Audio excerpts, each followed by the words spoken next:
because I'm going to do it from my phone as well. Okay. Because it'll give some feedback if we talk while it's on at the same time.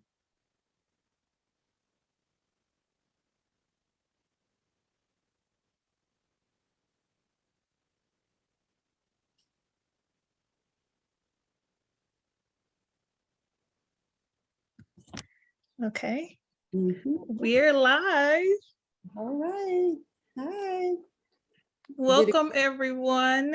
Welcome. We're going to give a few minutes to allow people to join in. In the meantime, while we're allowing people to join in, we just ask for you to like and share and repost this conversation on tonight, as we want to get the word out to ladies who want to be encouraged and those who may need to hear what we have to say on tonight. So I'll give a couple minutes to reshare, to repost, and to allow people to join in.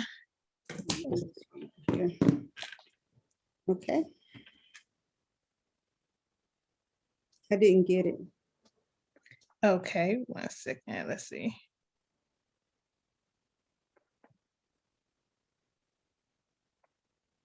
Okay.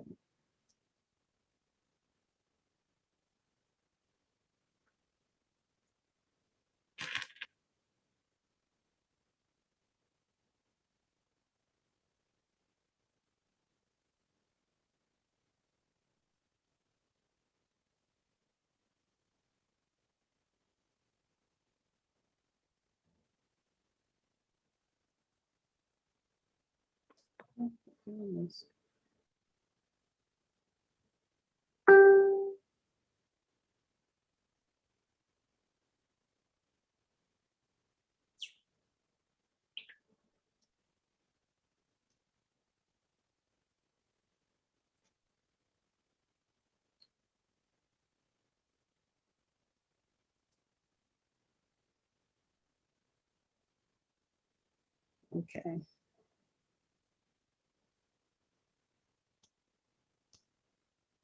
All right, we're live.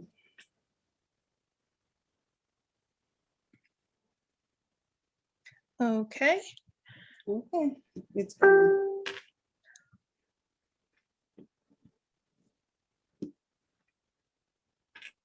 This is going to be real interesting. Are you okay? Yes, I'm on. Okay, Alice. Well, I'm going to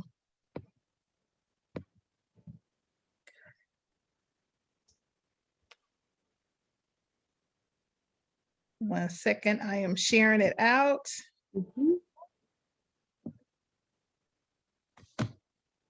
And while people are logging in, we appreciate everyone who's taken the time to come in and join us for the conversation on tonight. And I will do everyone who's taken the time to come in and join us for the conversation on tonight.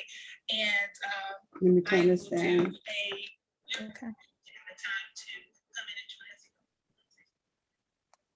Okay. Okay.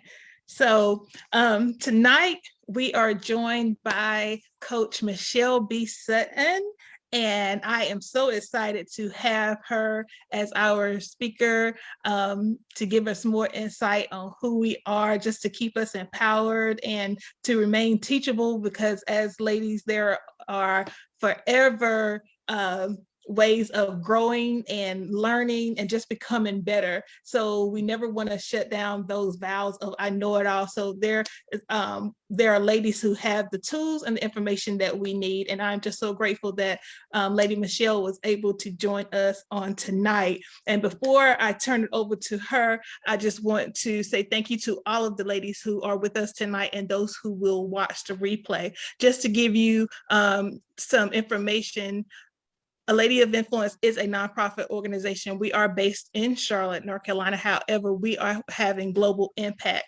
Can everybody say global? Global. We are excited about those who are following us from around the world, and we will continue to grow. We are high achieving ladies, continuing, aspiring, emerging, and just continue to elevate as ladies of influence who have overcome our challenges, we are inspiring others, and we are leading in our given territories. Our given territories are our 7 mountains of influence, which is faith, family, education, government, business, arts, media, and entertainment. So without further ado, I want to introduce Lady Mischelle B. Sutton, who is a certified coach, and she is the owner of the value of a woman, and she will go more into detail on what the value of a woman is. So I hand it over to you, my dear. Give us a little bit more background of who you are and what you do. Well, thank you, Adrena. Thank you for having me on tonight. I am so grateful for this opportunity to come before you and your audience. So the value of a woman, I found it, I would say back in 2016, although God gave me the vision for the value of a woman back in 1997.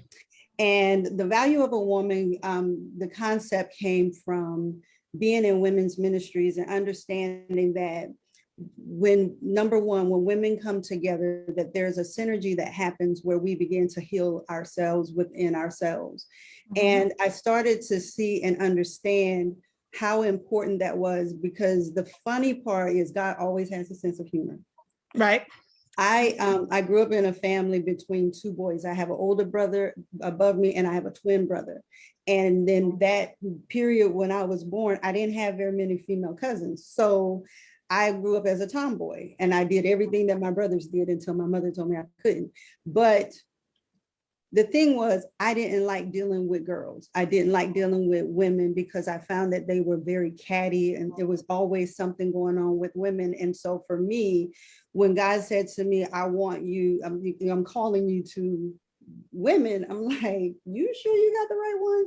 Because I'm not that person. But I found the heart for women when I was stationed in Mountain Home, Idaho, and I was going to church there, and I started going to our women's ministry. And I started seeing how the lives of the women were impacted, and I started to see the things that and the issues that they were bringing for discussion, or the things that they were just carrying. And within these meetings, I saw how the elder women would minister to them and how it was affecting them and how their lives were being changed. And I myself was changed in those moments. And so when I started thinking about how can I impact the world, God started speaking to me from Proverbs 31. And so the value of a woman actually comes from that scripture, that we're being women that are called of God, that we're heads of our households, that we are women that we're crafty, that we go out, we're intelligent, that we can buy land. That's telling me that we can be business women, that we can come from all walks of life. But God sees us as a ruby and that he sees us as a diamond. But there's so many times that we don't see that in ourselves. We don't see who we are. We don't see the vision that God had for us. And so we begin to live our lives in such ways that is not, that does not reflect who God says that we are. And so as I began to develop the value of a woman, the biggest thing for me was that I had to start digging out and asking myself, what is it about women that you don't like? Why don't you like being with women? And the answers for me was because I was always finding myself in situations where there was backbiting, or someone was, this one said this about you, or broken friendships and things that really hurt me deep in my heart. And so when I got to that space, God said to me one day, but here's the thing that you have to understand is what you're experiencing with this person and the actions that you're finding in this person isn't something that happened today. The thing that you're experiencing with this person was something that happened way back when, and it had never been healed. And so they're working, these people are operating, or women are operating out of wounds that had never been healed. And when you understand that people don't mean to come across a certain way, that when you understand God's the same yesterday, today, and forever, that we can call on God to go back in the history that where we were hurt and let him do the work. But the answer to every prayer is a person. And so some women don't know that they can come to their sister to get the thing that they need from God. And so we're sometimes God's best kept secret, is because if they don't understand who God is, and they may never walk into the church, may never do that because of whatever the hurts are, right? But if I am obedient to the call of God on my life, that if I get that woman in my space, it's fair game. So I get to bring her into a place and that is a safe space, and we begin to have conversations that begin to unfold and uncover the things that happen to them, so that we can get the dirt out of the way and begin to show them that we're excavating diamonds and rubies and emeralds and amethysts and things of that nature, and letting her see what her value is. And so in my coaching program, what I do is I have the women to tell me, what stone do you identify with? And then tell me why. And then tell me, do you understand the process that it takes to bring that stone's clarity, the hardness of it, what it takes to be a diamond? Do you know what it takes to make a pearl? Do you understand the weight of the gem that you're saying that you are? Because that's what God is saying to us, is that the processes that he puts us through in our lives is only to make you greater. It's only to give you depth and value and weight. And when you understand clarity in gemstones, when you look at imperfections, the imperfections is what gives a diamond its value and worth, because of how it is formed under pressure.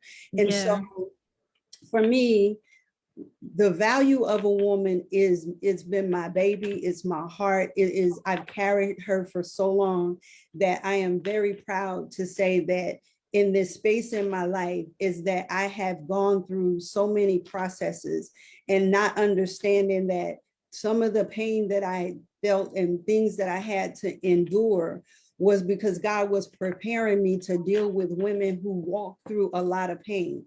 And I'm thankful at the same time that I didn't have to go through a lot of what some of them did go through, but I can empathize with them when they come to me and say, this is what I've been through in my life, and I don't see how I am worth anything to anybody.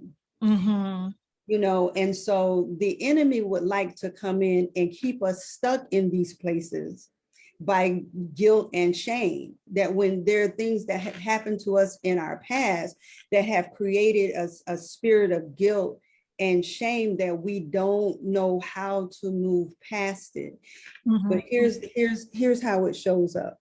A lot of women are overachievers. They climb corporate ladders very fast. I'm a veteran of the military, U.S. Air Force. And so there are women that climb the ranks very fast. They make a name for themselves. And so they're inundated with things that they're doing that take up their time. So they like all of the accoutrement that you are gathering as you're climbing that ladder is what's covering you. And to you, that's giving you value. That's one.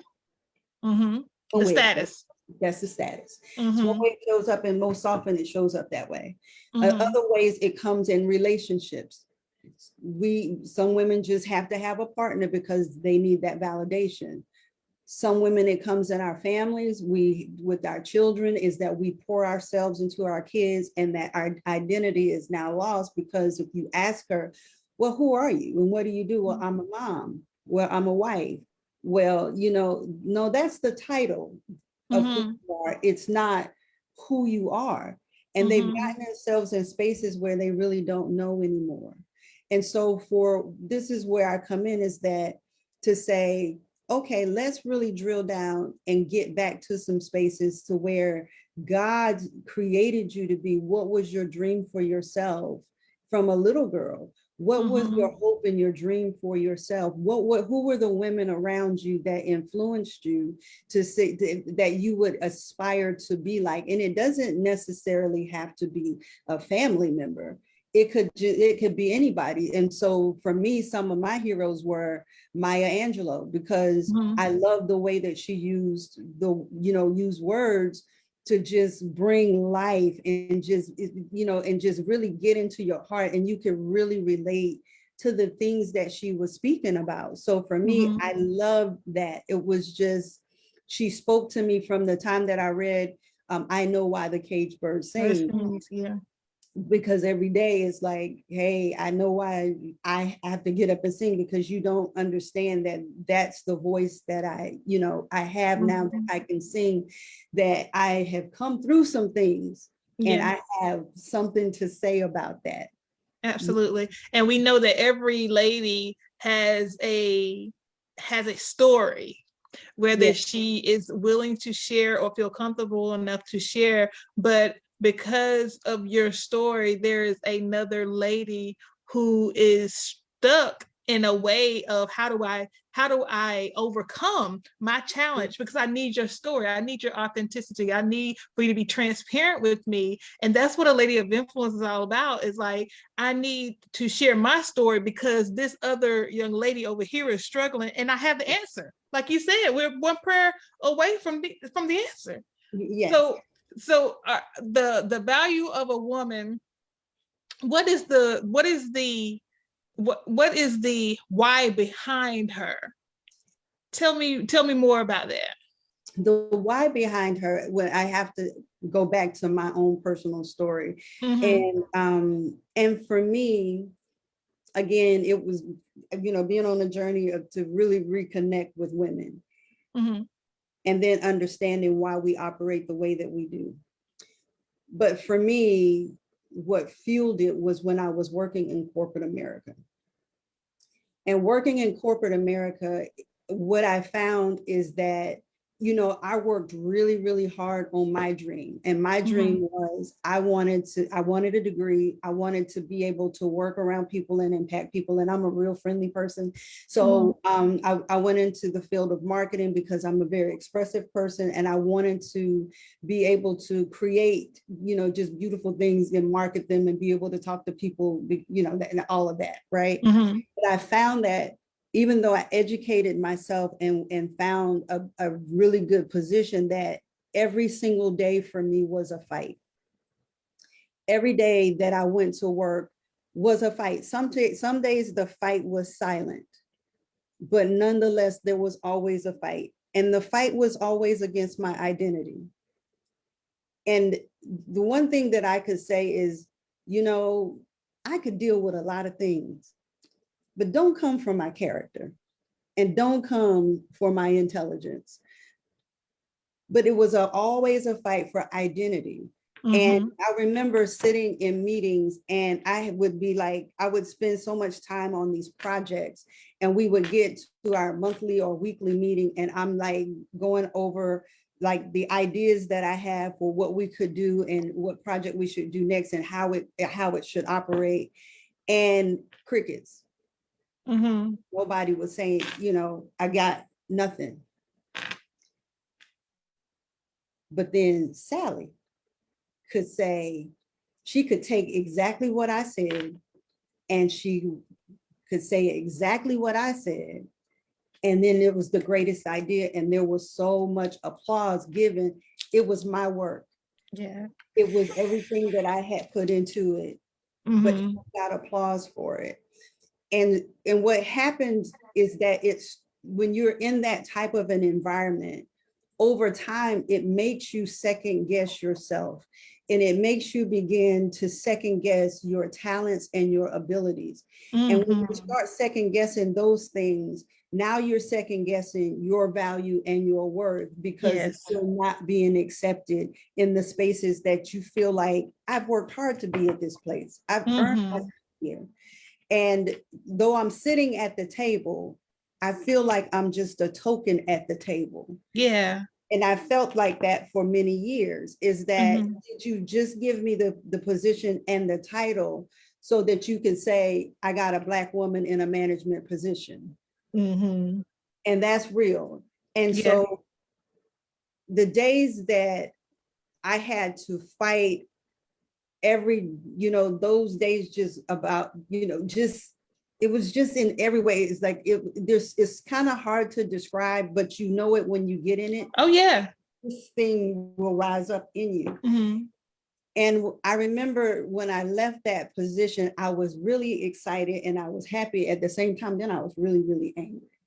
I felt like I'd given this 16 years to this position, that then you are going to just let me go and I walk away with absolutely nothing. The devil is a liar, because what I walked away with was an understanding that even though I was in that environment wasn't on the inside of me. And I said, if I could help one woman understand your value, that you earn that seat at that table, and not only have you earned the seat at the table, you really need to be there. Your input there is needed. You have a space there, you've earned your space there. And that when things like what happened with Sally happens, that this insists you still have a voice. You still have a voice. Now you need to use it. And so I would go back to like when I was growing up as a little girl, and my mother, when she used to say, okay, so when you go in here and you go in there and you tell so-and-so that you have just as much right to be here as you know, she, you know how old mamas say. And my mother would say, this is what you say. You say it. Now, don't say it this way, but you got to say it this way. You got to use wisdom. That wisdom goes a long way, because there are conversations that you have to have that might be hard, and you're going to have it while you're shaking in your shoes. Say what's on your mind. Say, I didn't like how this happened, and you're going to respect me. You got it, but you got to word it right, and you got to give it right. So strategic. Got to be strategic with it. But you have to have the ability and the boldness to go in and have these hard conversations, to ask for what you want and get it.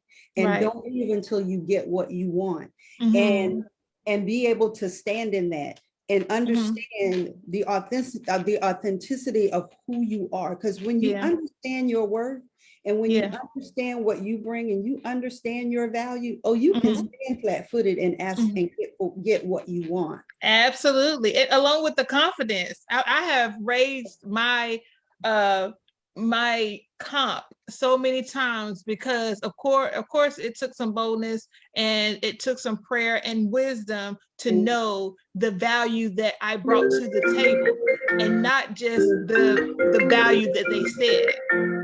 So you know, that's mine. Yeah, that's yours.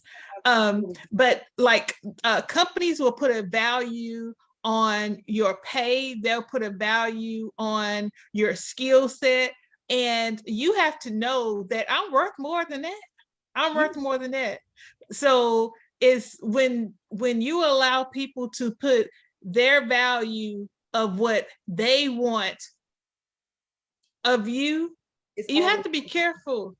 Yeah, you have to be careful, because you will start, as they're diminishing you, you will start feeling diminished yourself, and you will take on that that belief system in every area of your life if you're not careful. So even what I have learned in corporate America is, whatever position that I was working in, or if I knew it was going to be short-term contract position or whatever, I was going to take away the knowledge. That's something that you can't keep away from me, because I'm going to keep digging. I'm going to be in other people's face. I'm going to be networking with the CEO, the C-suite leaders. Forget the rest of the people. I'm going straight to the leaders. What can you teach me? And that was what I knew to do every single job that I had. So I pulled away from skills that I knew, because I knew that I was going to be my own business. I was going to be a business owner. So I don't need to, hey, everybody else, but I need to get to where where the leaders are, so that they can teach me, whether they know it or not, so I can take away the skill, because I knew my value. I knew the value. So I'm going to switch gears a little bit, but it's going to go back to the value. Who is the lady of influence, whether you knew them up close or is a personal, individual that inspired you to become this valuable lady, which I in turn say, because you are a lady of influence, who is a lady of influence in your life that keeps you motivated, inspired, and they continue to teach you the different tools that you have? I would have to say I have more than one lady of influence in my life. My first influence would be my mom, because I didn't understand in the beginning that when I was creating the value of a woman, that when I stepped back and started to understand who she was, that she was really my mother. And being in the spaces in her time and not being able to forge forward and fight, that being a mom and giving up spaces of her life to be dedicated to being a great mother, that would be my first lady of influence. But for as I grew, I had cousins that sold into me, that poured into me from childhood. I have an aunt who would always tell me, baby, if that's what you want to do, you can do it. As long as you can see it, you can be it. And that one was really powerful for me, is because I remember being 5 or 6 years old, and I said to her, hey, when we were watching Sherlock Holmes, and they were in Scotland, and I said, one day I want to go to England, I want to be in London. And she was like, baby, if that's what you want to do, if you can see it, you could be it. I was like, okay. The day that the plane touched down at Heathrow Airport in London, I was stationed there in the Air Force, was my first duty station. I went and bought her a gift and sent it back, because I remember that her words propelled me forward. And by me being able to leave the environment that I was born into to see the world, it opened me up to a lot of women that I didn't know that would influence my life. And so from my mom, my cousins, my aunt, and then in the world, I had great women leaders. And my one in particular was my spiritual mother, Arlena Brazell Geary. And when I say that this was a powerhouse woman of God, who actually God used this woman to change my life. Had I never crossed paths with her, I don't know where I would be, because she really opened me up, and it was hard. It was a rough journey, but I was surrounded by great women. I have excellent women friends that have coached me, that have mentored me, even to today, that I have women that still stand around me, that mentor and coach me. I have excellent women friends that are around me. And so all of these women influence my life, and they feed into my life in some sort of way that has created the woman that I am today. Right. And so it was said years ago that it takes a village to raise a child. It takes an army of women to make one great woman. And I believe that. Because when you don't see your worth and your value, someone else does. And if there's it's going to take the time to pull you up out of the muck and the mire, that woman is you have to applaud her. And just to share, like, where my spiritual mother, why she meant so much to me, is because when I was going through a really, really rough time, my sister had passed. I had just gone through a divorce. I was having some issues with my son. And I just felt like the world was like crashing down on me. And this one particular day, and I had not talked to her in 2 years. I hadn't spoken to her because of different things that were happening. We communicated via text, but I hadn't spoken to her in 2 years. And this particular day, it was like everything was crashing down on me. And I was literally on my living room floor in a fetal position, crying out to God, saying, I need something. I don't even know what I need, but I need something. And my cell phone started ringing. And I'm like, who's just calling me while I'm out here having my moment? And the person would hang up and call right back when I didn't answer, and they would hang up and call right back. So they kept calling. So I got up and I looked at my phone, and it was her. So I tried to clean myself up so I can answer, so I could be this, nothing's wrong. Yeah. And when I clicked the phone on, I didn't even have the chance to say hello when that woman was on the other end of that phone praying for my life. And I said, at that moment, I knew that had it not been for her in the spirit, I don't know what the outcome could have been for me. Yeah. That was where the shift happened.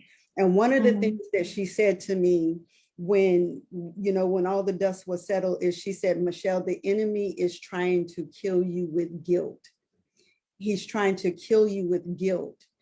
And the thing that brings it all back to what we're talking about is as we're moving through life and you're questioning, you're doubting yourself, and now you're starting to feel bad about yourself, and now things are starting to not go right in your life, and you feel like you're losing grasp on things. And these are just life happenings. These are just things that are happening in your life that sometimes they just overwhelm you.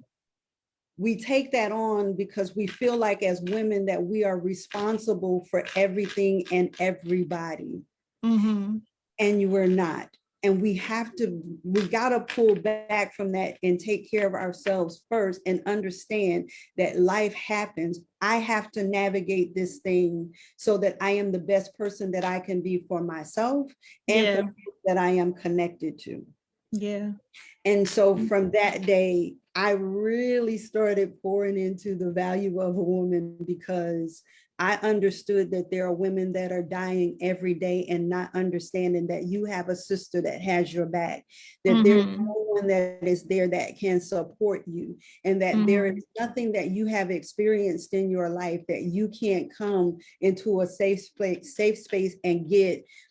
And sometimes it's just to be heard. Yeah. Sometimes it's just to be heard, that I just need somebody to hear me so I can hear myself, so I can begin to strategize how I can make my next move. How do I get to the next step?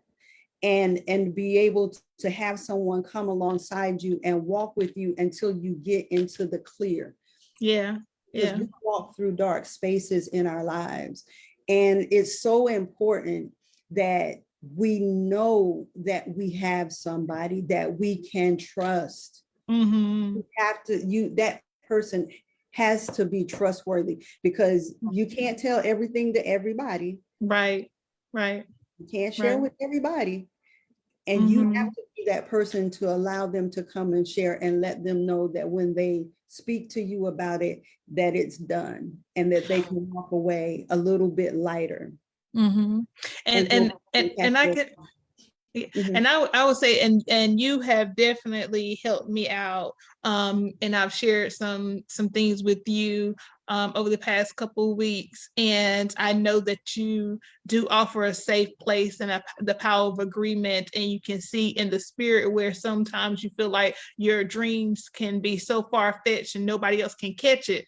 But I am so glad that you were able to catch some things in the spirit and be in agreement with me on the things as the days and months come to pass. So I appreciate that about you. And before we wrap up, I would like for you to share a little bit about your coaching program, the workshops that you have, and the things that you facilitate in a group setting.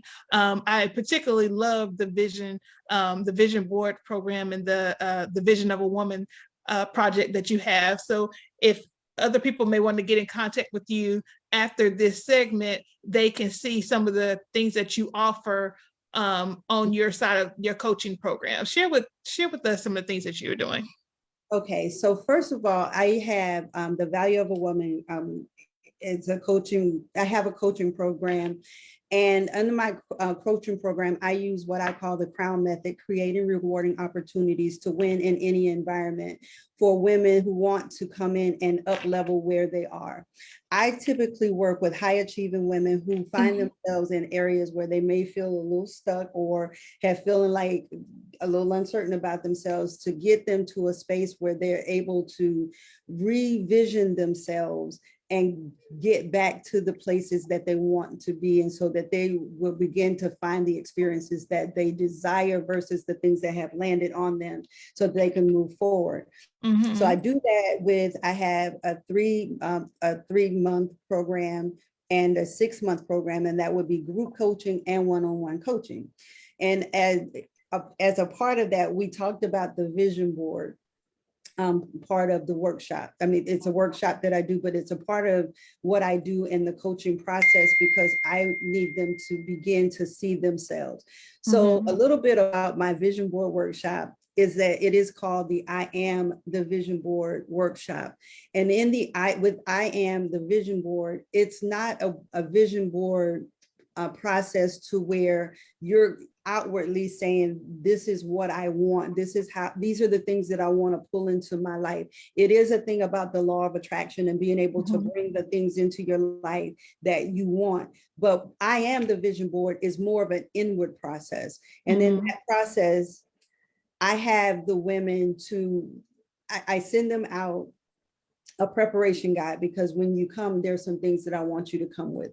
The two items that are most important is, number one, a picture of yourself from the ages of 3 and 6 years old, because we're really looking for that 5-year-old self, and then a current picture of herself.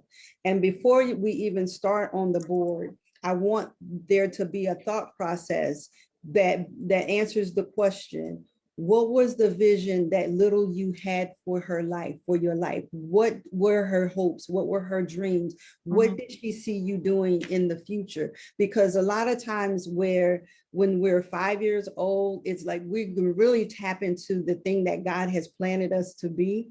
And we don't know, because we're grasping at trying to be everything in everything everywhere. But with asking the question to 5-year-old you, I say little you, I asked them to go back and remember what were the dreams that you had and pull that out. And we're going to make a list about that. And I give them about 6 to 7 categories of which we're going to work. And then we have a picture of them as their present self that I have them to put on the board as well, because I want them to be able to remember what little you said. And then as your current self, we're going to begin to re-envision who you are. So like we said, we're now divining the value of the woman that you are. And being able to pull out, what are your gifts, callings, and talents? What are the things that make you up to be who you are? And as you begin to pull those things out, now let's align the things that are outside that will begin to attract those things to you, so that when you're walking in your purpose, that you are completely aligned with the things that God wants for you. The Lord orders our steps, but we have to do the work as we're making our way to our destiny. And so it's very important, number one, that we create a vision. Number two, another thing that before that is, you cannot set up boundaries in your life until you know and understand who you are, because you don't know where those boundaries need to be erected. Yeah. Because you don't know what you need to be doing. And sometimes people are looking from just from conversations I have with people think that when someone says you don't know who you are, it's such a negative connotation, or you're trying to put them down. No, through life, you have to understand the stages that you're in and understand that I like this, I am this, through the experiences I have become this. It's okay to rediscover yourself.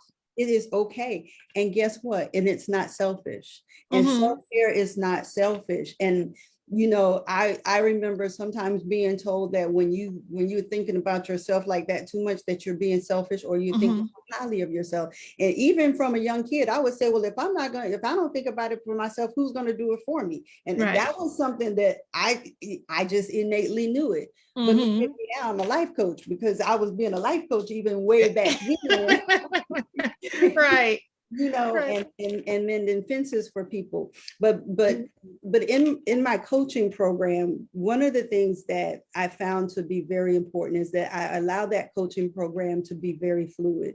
And the reason that I do that, now we go through many topics, and I don't want to really get into all of them right now. But what we do is as we matriculate through the weeks and the months, they build upon each other. But there has to be space for the Holy Spirit to do the work. Absolutely. There has to be space for the Holy Spirit to do the work. And the very first thing has to be vision. My people perish because of lack of vision. But there's no vision. Where there's no vision, the people perish.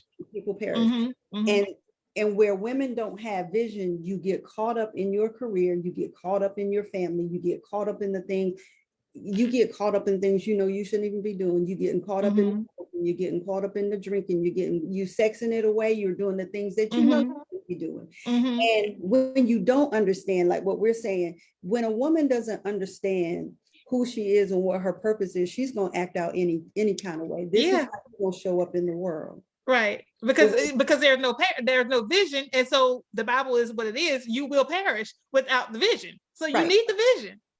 You need the boundaries, and you need to set some boundaries. Yeah, exactly. Set some boundaries so that you can be the vision. This is why I am the vision board. You got to set boundaries so you can be and become who God created you to be.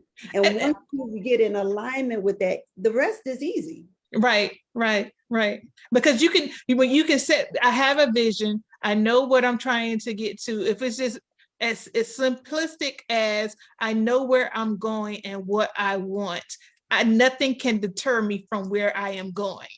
Exactly. Point blank, period. And you can add on all the extra layers to it later, but creating that vision of I know where I'm going, nothing can deter me from it. And every day you wake up, that when you know where you're going, then every day when you get up, you have purpose for that day. Every single day, that means that you're not going to waste your time, because you know every single day I'm feeding my future self. Yes. I understand that I'm elevating my life so that I can be this woman. I am going to walk into that space. And then when you get there, it's not done. You reinvent yourself again. It's another layer. but when you make that decision, it comes another decision every single day. But it's really holistic, because if it comes down to the decision on whether I'm going to eat this fast food or I'm going to eat these fruits and vegetables, I have a vision on where I'm going. If I'm a vision as a business owner, I know if I eat this fast food, it may deter my health. But if I eat these fruits and vegetables, I know my life can be extended a little bit longer. So it's still, my vision is clear, but all of the layers on top of it will matter and deter. So exactly. Yeah. So we have to keep it real and make it more like for real. It's that simple. So yeah.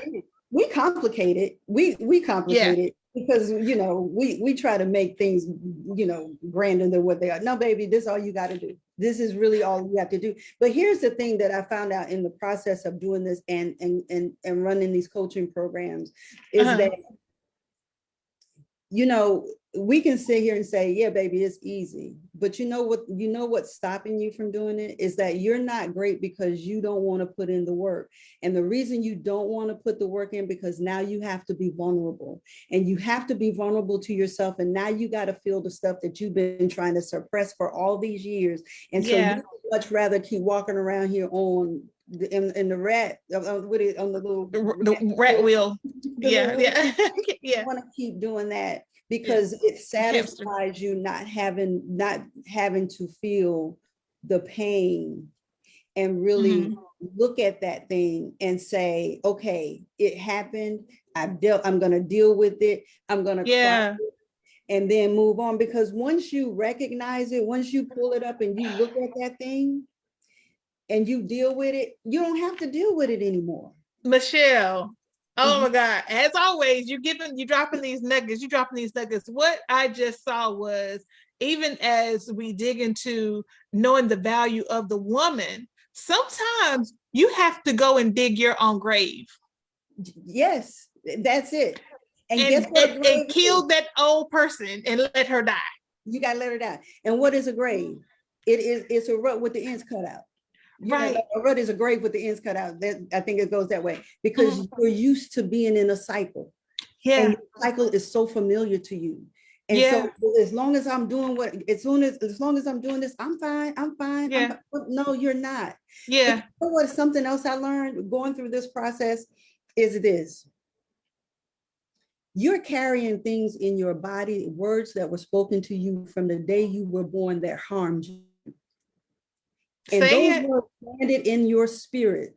And they landed in your Subconsciously. body, subconsciously. And But what guess do we what learn? it We does? learned in coaching the incompetent competency. That's it. And it shows up in your life, something that happened to you at 3. That 3-year-old is still screaming out. Do you know how to get in touch with that thing and shake it out of your spirit so you don't have to deal with it, so you don't have to keep showing up like that 3-year-old? Right. Maturity is not an age. It's not you just because you mature. Every year you have a birthday doesn't mean that you are mature. You are held and bound by your life experiences. Yeah. They keep showing Yeah. up.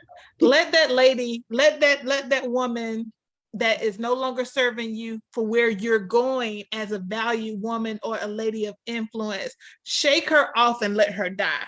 She has Go and dig a grave, let her die. But through your experiences that you have learned through life, that's just the seeds that's going to uproot and make a stronger woman. Now you have a greater foundation and a greater root, but you got to let that old man die because she's no longer serving you. She no longer serves you. But here's a question, is that how do you know when you're in a space that you need to let that old person die?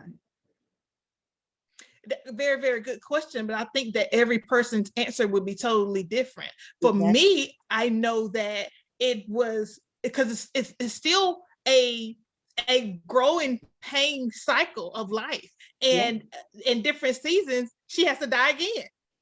And when you hit that roadblock and you don't see any fruit on your tree, you're not bearing anything, and you're constantly feeling like you're stuck and you're not producing like you normally are, it's time to revisit. What do I need to uproot? Yes, and out of the mouth, the heart speaks. And so the things that you're beginning to say to other people and to yourself is a great indication that it's time to let some things die. Yeah. That negative self-talk will do you in every time. And because of some of the environments that you're in, the conversations that you're having, you will pick up some of the things that this is not even me. How did I become negative? You know what I mean? You start picking up some of the things and you don't even realize it just because of the environment. Exactly. And the environment, and here's another thing. People that you admire sometimes maybe not always be the best people for you. And sometimes sometimes the people that you admire have some really bad habits that you really need to separate yourself from. The closer that you get to the water fountain, actually, you will see that it may not benefit you, because go underneath that water fountain, you're no longer getting wet. So if you stay back a little bit more, get all the benefits that you can, let that water hit you, because sometimes going underneath is not always good. Not always good. And so my bishop always says, get all you can and can all you get. Because when you get the lesson, you get to walk away from it, and that's more valuable than anything. And know when to leave. You know when to walk away, and also understand that everything has an expiration date. Some of your relationships have expiration dates, and so a lot of times when I'm dealing with women, they're really fighting themselves, knowing that they should have left a relationship. And I'm not going to talk about them. I'm going to talk about me. I'm going to be transparent. I stayed in my first marriage for 22 years. 22 years. Now, he and I, we always made better friends than we did spouses. And we're friends now because we're no longer spouses. But I stayed in it for various reasons. But I knew in my core from the beginning, this is not what you should be doing. But I stayed in because I was trying to make it right. I've had kids now. And so now you're feeling a certain type of way because now I brought these kids into the world, and I don't think it's fair for them not to have a dad or whatever. I'm just talking about Mischelle. I'm not, everybody has their story, but I'm going to talk about me for a second. But I understood that when I went into that marriage, it was never for the right reasons. And we came together, we made it work for 22 years, but you're not happy when you're just trying to make something work and you're not aligned. But a lot of times we attach ourselves to people that God didn't intend for us to be with.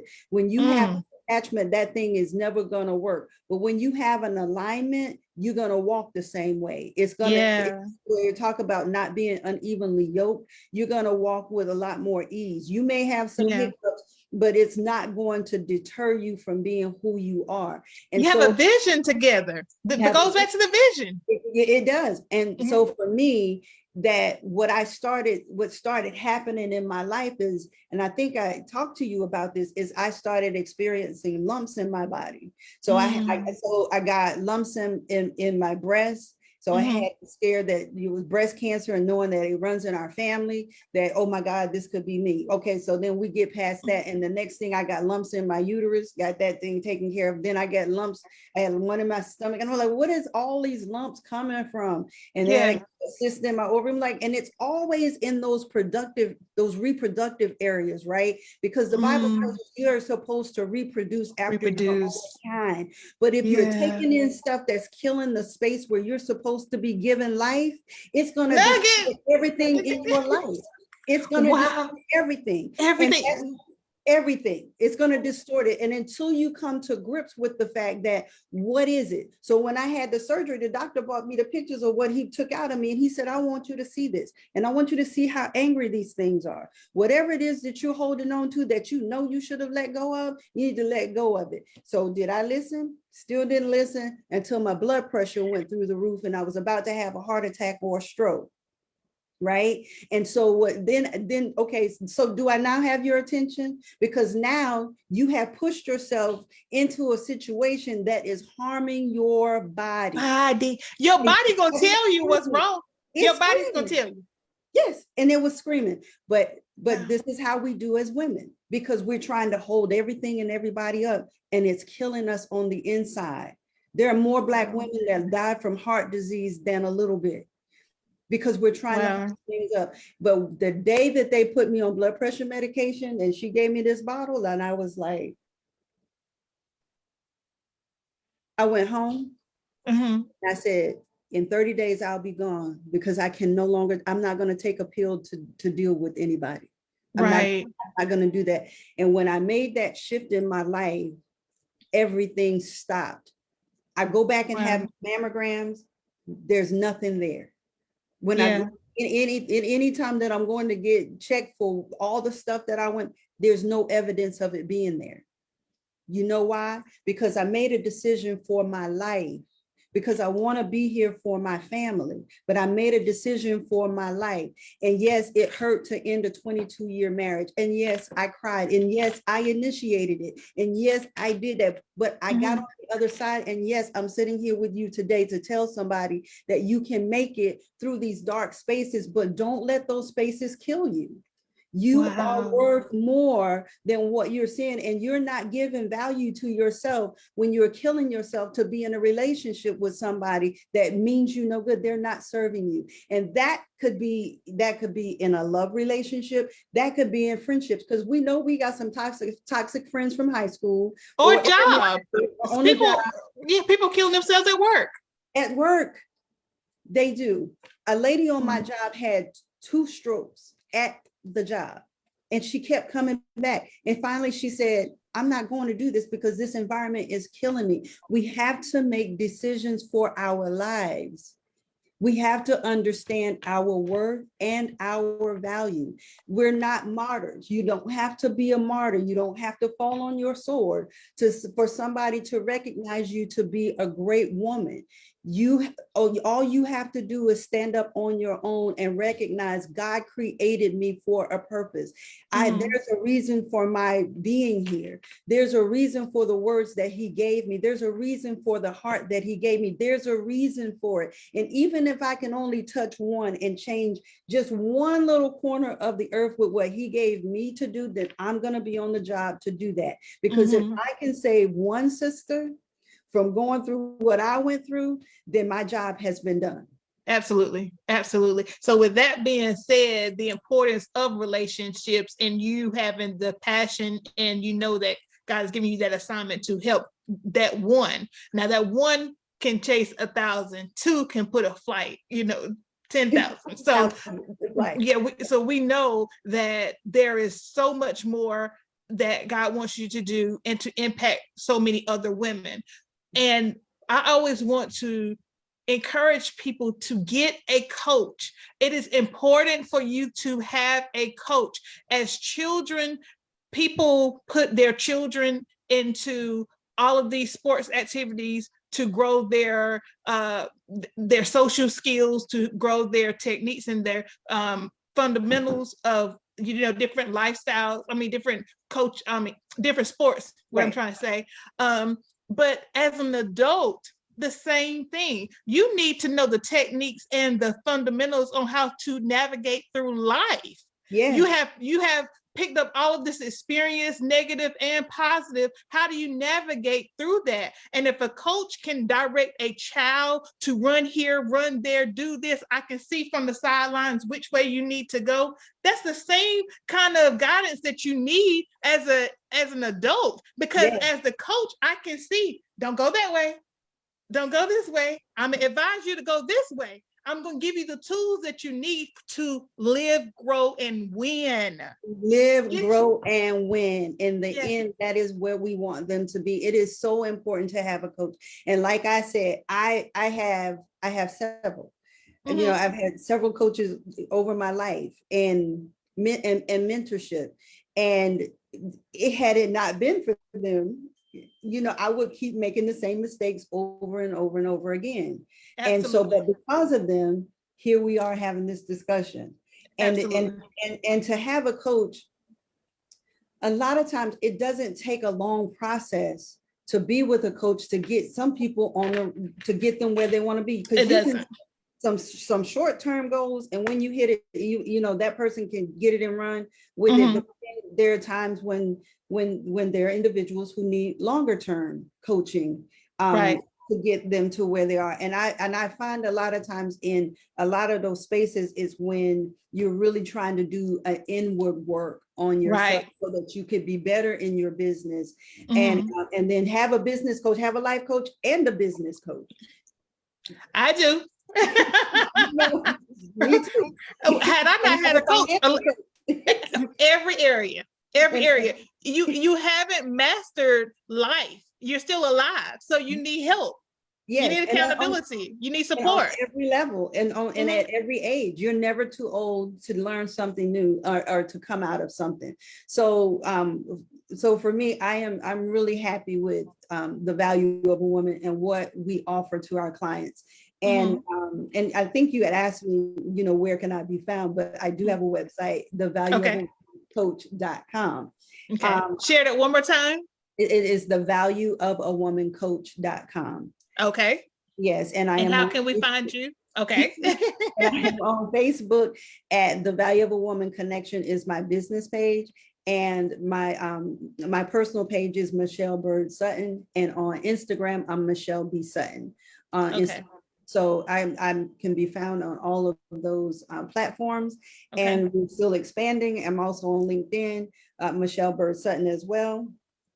And I can be found in all of those spaces. And I am here to serve women who want to up-level their lives and rediscover their voice and go after what they want and go get it. Okay. And I'm gonna make sure that I put all of your links inside of the comment section of this segment so that people can come back and make sure that they connect with you, because you can also facilitate group sessions with organizations and ministries as well, right?